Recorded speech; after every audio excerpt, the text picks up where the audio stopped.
Hi guys, and we're back with another episode. Sorry, it's a bit late. Like, I really need to actually start releasing my episodes a lot earlier in the week, but sometimes, life just be lifing.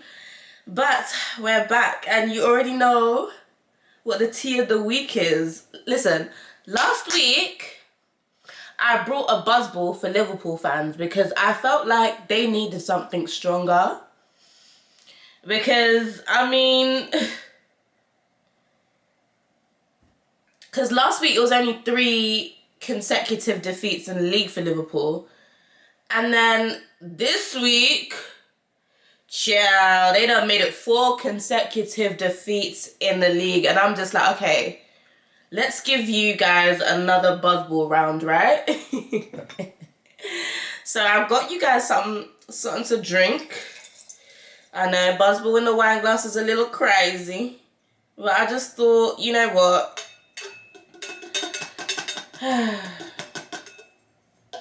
4 consecutive defeats in the league is steep. Like, no matter what angle you want to look at it from. So I thought, you know what? Let's give them another round of a buzzball. But as I said in my last episode, by the time we get to the end of the season, Liverpool fans are going to be drunk. Because they're going to be done out here if they continue this form. But anyways, Liverpool fans, not to worry, because you weren't the only ones this week. So we're going to do the honours.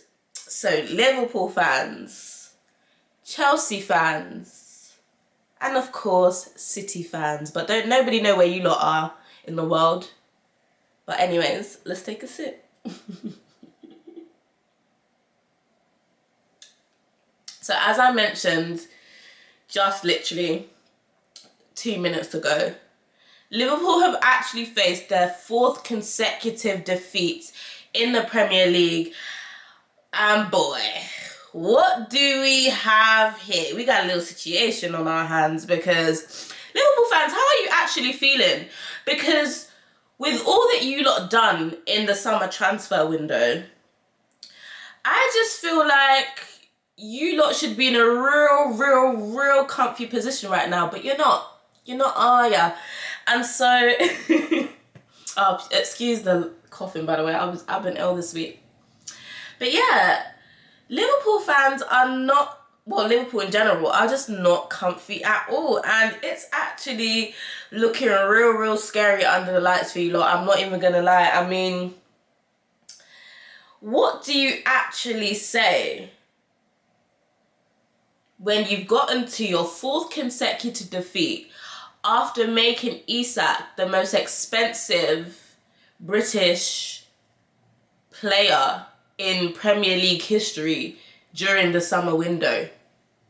Like this is crazy work. Where is my phone, child? Where is my phone? Okay, this is a rookie mistake. Oh, it's over here. Like, what do you actually do? Because all the pundits had Liverpool to do well. I even thought Liverpool were going to do well, and it's just not looking right, okay? So they obviously faced Brentford. Brentford are not an easy team to deal with. As I always say, there's no easy game in the Premier League, right? But Liverpool just, there's not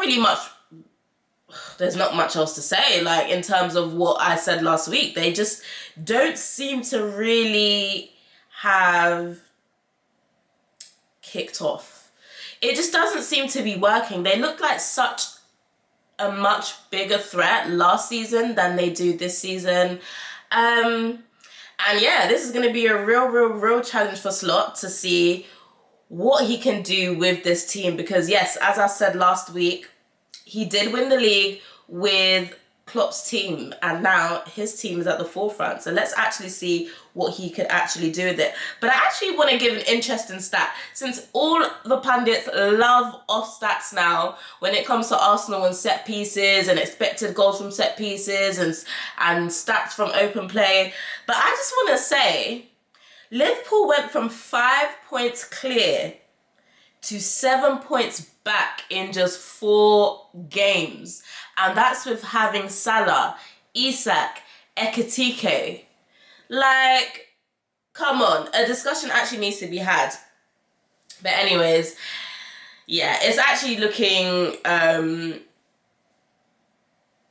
it's looking rough for them under the lights. I even heard a stat something like this is probably their worst start in about over 50 years in the Premier League, and it's just like boy oh boy. I mean, as an Arsenal fan, I'm ecstatic. I'm like, yes, this is the shit that I live for. This is the shit that I dreamed about, and this is the shit that I prayed for.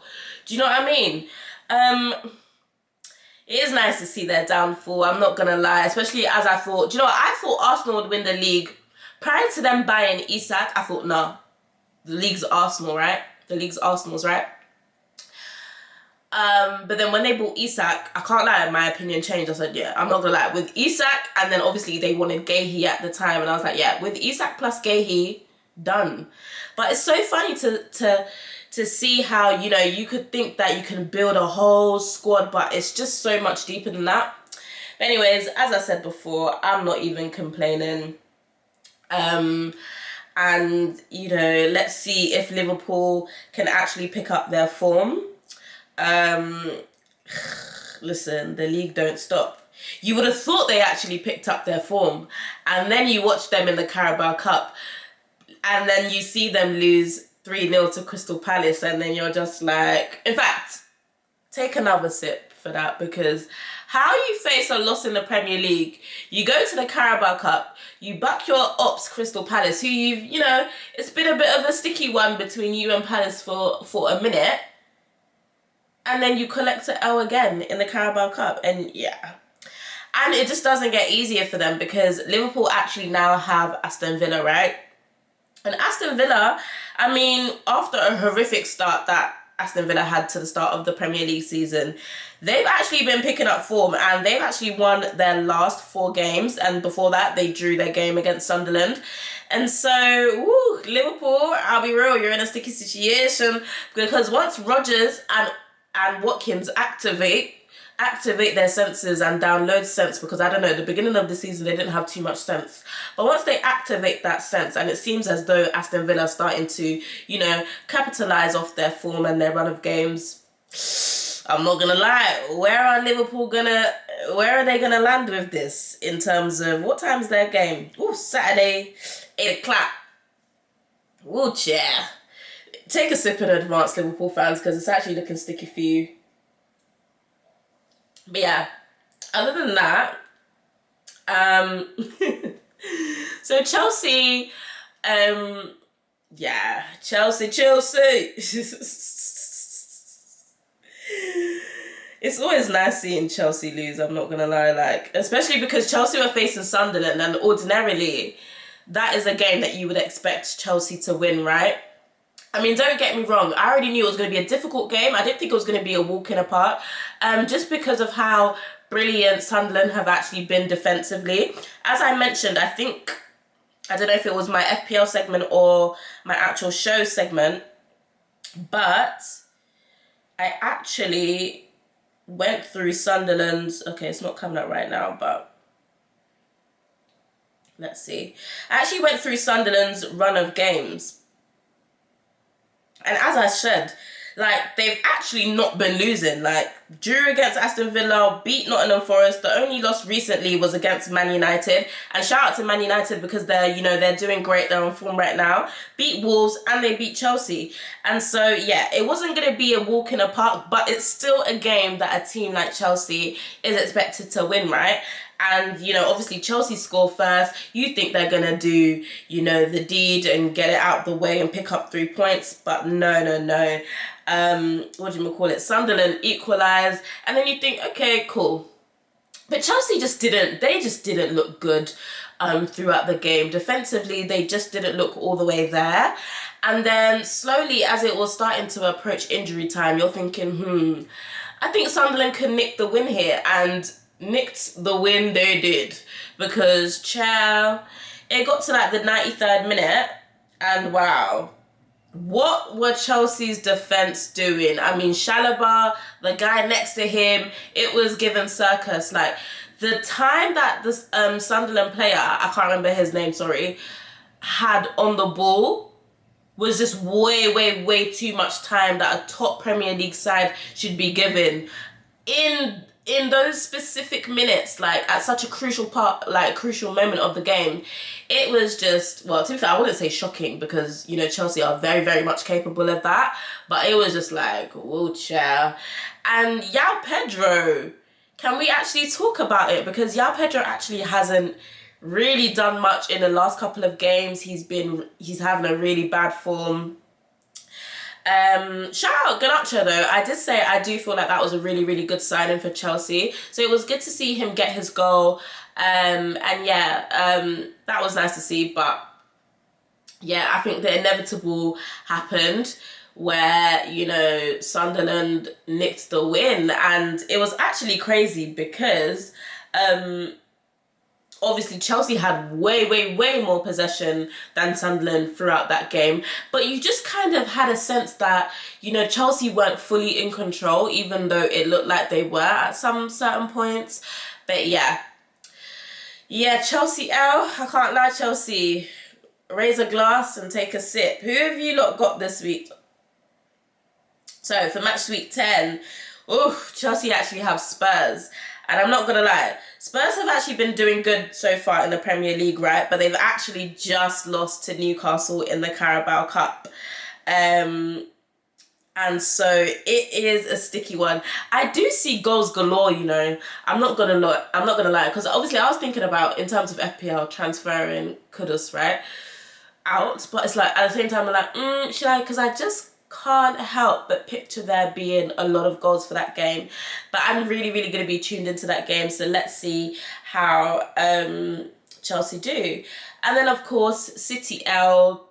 I've been waiting for a City L for a long, long time because, you know, City were actually creeping up and they were kind of like the quiet underdogs where no one was really talking about them based off of their performance from last season. It was more, you know, everything was to do with Arsenal, Liverpool, Man United losing, or, you know, Maresca's Chelsea kind of thing. And City kind of just fell at the back of the radar, and just, yeah, kind of slipped under the net. So it was nice to actually see them catch a lovely L.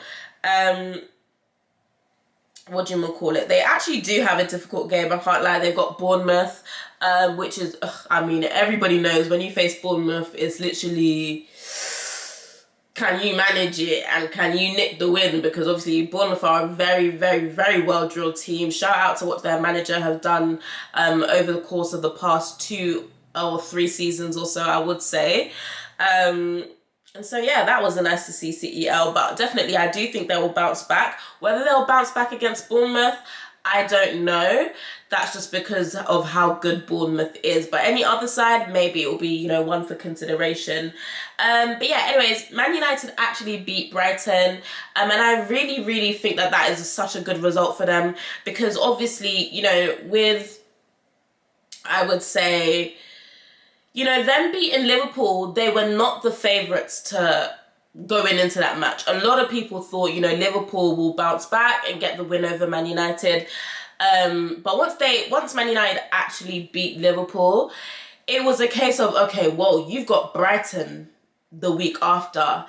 And in the last few games that Man United have had against Brighton, they've actually not done too well. In fact, I think they've lost like the last, I don't know, 3 games against Brighton.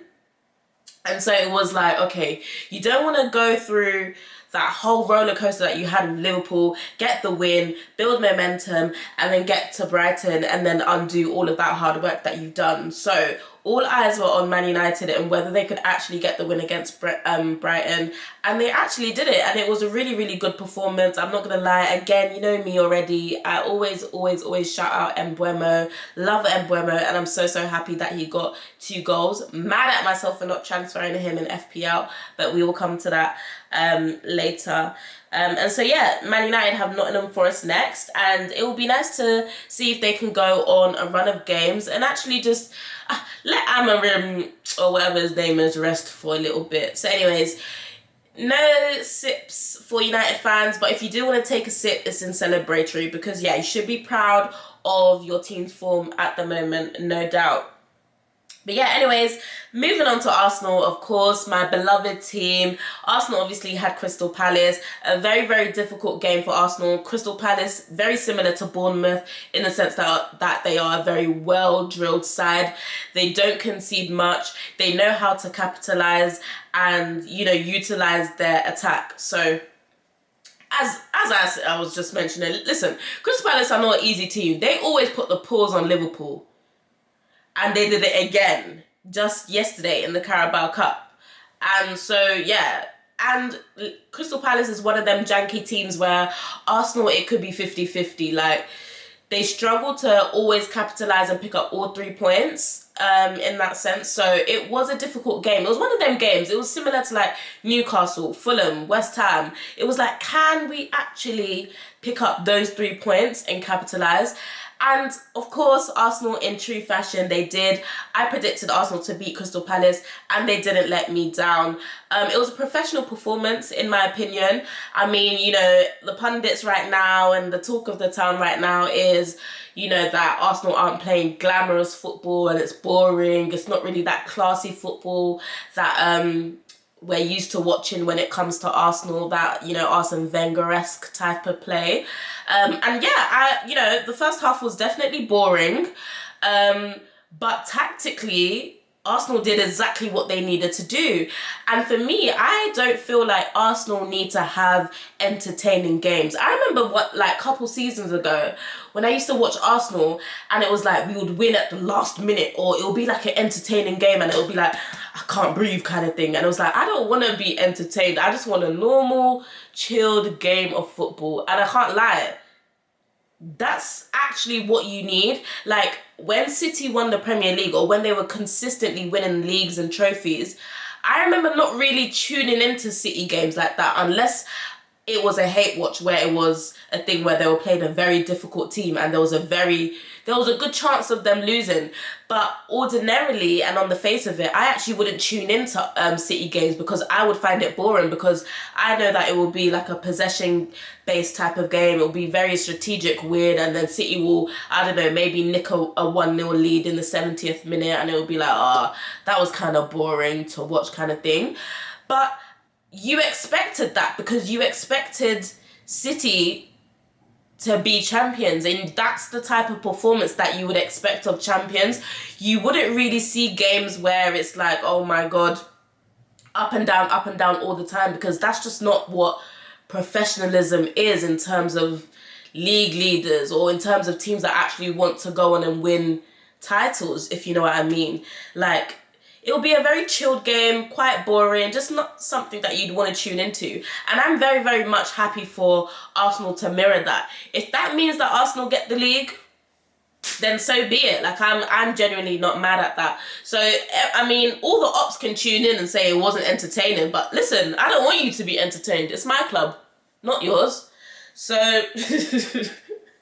It's genuinely my club, it's not yours. So if that gets us the league, then listen, play 30 boring games. I don't give a toss. I genuinely don't give a toss. If you like, win 1-0. If you like, do set piece. If you like, open play. As long as that trophy is lifted at the end of the season come May, Bob's your uncle. But yeah, anyways, for all the set piece hate watchers anyways, Arsenal actually beat Brighton in the Carabao Cup, and now we're actually moving on to the quarterfinal. And what a lovely goal the first goal was. Wow, that Marino pass was absolutely class. And that was one for the set piece hate watchers. So why don't you take a sip and watch that Marino pass back to back. In fact, I might clip a GIF and show it reoccurring, because they ate with that. But yeah, it wasn't like a very entertaining game. Arsenal grabbed a 1-0 lead, which I'm happy about because it was Eze that scored. Who other than the kid, you know, that was really, really good to see. Obviously, he didn't celebrate in his entirety, and that's completely understandable, because obviously, you know, he wants to show respect for the club that he literally just left a couple of months ago. But yeah, again, another clean sheet in the bag, another impressive defensive performance. Yeah, it's like, girl, we got to double up defensively when it comes to Arsenal, because at this point, Yeah. Arsenal's defense is just crazy, crazy. So I've actually even got a stat, if I can even bloody find it. And it's something like,